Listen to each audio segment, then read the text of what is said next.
Очень хочется, несмотря на такую очень тяжелую вот эту пандемию, которая надвинулся на мир, быстрее закончить его, этот проект, запустить. Тот факт, что в Таифе говорят не о выживании в этот трудный для всех период, а о росте, запуске новых мегапроектов, внушает сдержанный, но все-таки оптимизм. Однако председатель совета директоров компании Альберт Шагабудинов хочет почти невозможного – не замечать кризис как таковой. И эта его энергия, заряженность на успех, кажется, передаются за тысячи километров. На обратной связи с ним и его коллегами давние партнеры из Германии, команда Siemens Энергетики во главе с Кристианом Брухом. Татарстанская сторона также представлена солидно. Руководители АО «Таиф» из Казани, команда «Казань-Оргсинтеза», Нижнекамск нефтехима и энергетической компании ТГК-16, также входящей в группу «Таиф». На повестке важнейшие вопросы реализации стратегических в масштабах всей страны проектов. Строительство нового этиленового комплекса и энергетической установки мощностью 495 мегаватт в Нижнекамске. Альберт Шагабудинов делится свежей информацией. После недавнего осмотра производственных и строительных площадок есть что обсудить. Первое. Нужно добиться не почти идеального, а реально идеального порядка в работе. Ни больше, ни меньше. Причем это обращение и к своим коллегам из Нижнекамска, и подрядчикам иностранным компаниям.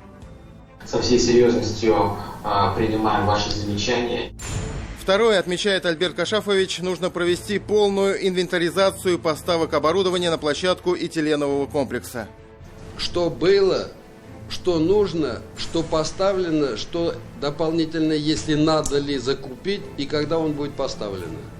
И чтобы к 15-20 марта, к следующей встрече, у нас полностью была ясность по комплексу Этилен-600.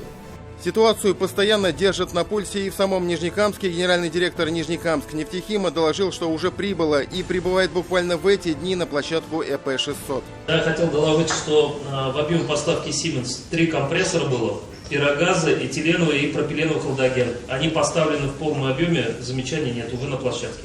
Разговор, как обычно, был открытым, принципиальным и откровенным. Ну, естественно, были обсуждены поставки оборудования производства Siemens Energy на проект Этилен. К слову сказать, что все основное оборудование, которое Siemens Energy должен был поставить в рамках реализации этого проекта Этилен-600, оно поставлено, находится на площадке. Решили еще раз выверить заказанные спецификации. Что касается энергостанции в Нижнекамске, здесь вполне уместно говорить о выходе проекта на финальную стадию, и тем не менее стороны обратили внимание на то, что расслабляться нельзя ни в коем случае. Принципиальная задача – осуществить запуск БГУ-ТЭС как можно быстрее. Это не только огромная выгода и польза для Нижнекамска, причем как экономическая, так и экологическая. Предполагается, что основным топливом для станции станет водородосодержащий синтетический газ, который раньше сжигали. Это выгодно политически, как подчеркнул Кристиан Брух. Запуск такой мощной станции в год российско-германской экономики и устойчивого развития будет весьма символичным. Также соглашусь с вами в той особой политической значимости этого проекта. Я очередной раз выражаю свою огромную благодарность и уважение господину Кристиану и его лице всем работникам Siemens, что нас Бог свело с такой хорошими людьми и хорошей компанией. Проект, он будет реализован и будет реализован с наилучшим качеством, на наилучших технологиях и, соответственно, в установленные сроки. Тимур Бекмурзин и Андрей Ключников. 7 дней.